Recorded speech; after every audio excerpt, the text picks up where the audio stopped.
Kakinada Panchayati Raj AE Nookaraju కుటుంబం సామూహిక ఆత్మహత్య కేసు రోజుకో మలుపు తిరుగుతూ తెలుగు రాష్ట్రాల్లో పెను సంచలనం సృష్టిస్తోంది. నిన్నటి వరకు సాదిక్ ఖాన్ అనే సైకో వేధింపుల వల్లే ఈ కుటుంబం అంతా గోదావరిలో దూకి ఆత్మహత్య చేసుకుందని అందరూ భావించారు. కానీ ఇప్పుడు ఈ కేసులో ఎవరూ ఊహించని ఒక మైండ్ బ్లోయింగ్ ట్విస్ట్ వెలుగులోకి వచ్చింది. నూకరాజు వియ్యంకుడు అంటే మరణించిన జగదీశ్వరరెడ్డి తండ్రి అయిన భాస్కర్ రెడ్డి సంచలన ఆరోపణలు చేశారు. తన కొడుకు జగదీశ్వరరెడ్డి మరణం వెనుక స్వయంగా కోడలు సౌజన్య హస్తమే ఉంది అంటూ ఆయన చేసిన వ్యాఖ్యలు ఇప్పుడు పోలీస్ శాఖలు సైతం కుదిపేస్తున్నాయి. అసలు భర్త హత్యకు భార్య సౌజన్య కుట్ర చేసిందా? మామ భాస్కర్ రెడ్డి ఆరోపణల్లో నిజమెంత? ఈ వీడియోలో చూద్దాం.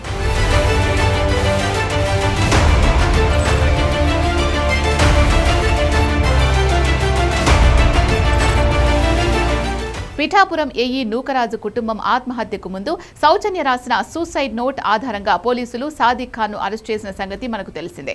అయితే ఈ లోపే జగదీశ్వరరెడ్డి తండ్రి భాస్కర్ రెడ్డి సర్పవరం పోలీస్ స్టేషన్లో ఒక సంచలన ఫిర్యాదు చేశారు. గత జూలై 2వ తేదీన తన కొడుకు జగదీశ్వరరెడ్డి హాస్పిటల్లో చికిత్స పొందుతూ అనుమానాస్పద స్థితిలో మరణించాడని, అది సాధారణ మరణం కాదని, పక్కా ప్లాన్ ప్రకారం జరిగిన హత్య అని ఆయన గట్టిగా వాదిస్తున్నారు. అంతేకాదు ఈ దారుణమైన హత్య వెనుక సాదిక్ ఖాన్ తో పాటు తన కోడలు సౌజన్య కూడా చేతులు కలిపిందని, భర్తను వదిలించుకోవడానికి ఆమె లోపాయికారిగా కుట్రలు చేసిందని భాస్కర్ రెడ్డి సంచలన ఆరోపణలు లేవనెత్తారు.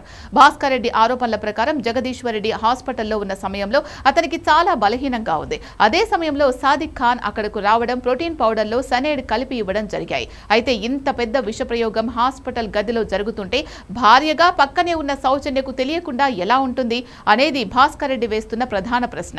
తన కొడుకును ఎలాగైనా మట్టుపెట్టాలని చూస్తున్న సాదిక్ ఖాన్ కు సౌజన్య లోపల పూర్తి స్థాయిలో సహకరించిందని, అందుకే హాస్పిటల్లో అంత సులభంగా విష ప్రయోగం జరిగిందని ఆయన ఆరోపిస్తున్నారు.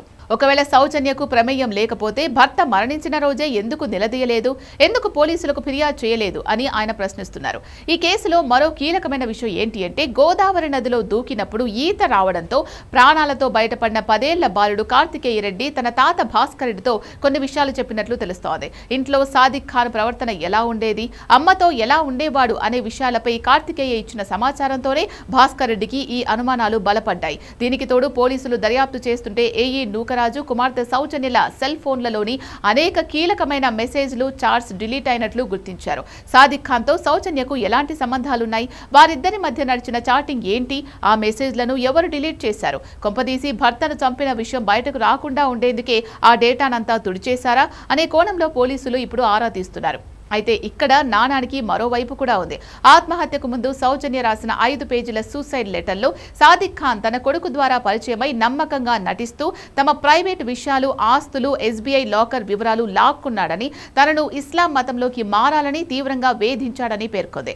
తన భర్తను కూడా సాదిక్ ఖానే బ్లాక్మెయిల్ చేసి చంపాడని ఆ లేఖలో సౌజన్య రాసింది. కానీ భాస్కర్ రెడ్డి మాత్రం సమాజంలో పరువు పోతుంది అనే భయంతో తన తప్పును కప్పిపుచ్చుకోవడానికి సౌజన్య ఆ లేఖలో సాదిక్ ఖాన్ పైనే పూర్తి నెపం నెట్టేసి ఆత్మహత్యకు పాల్పడి ఉండవచ్చని అనుమానిస్తున్నారు.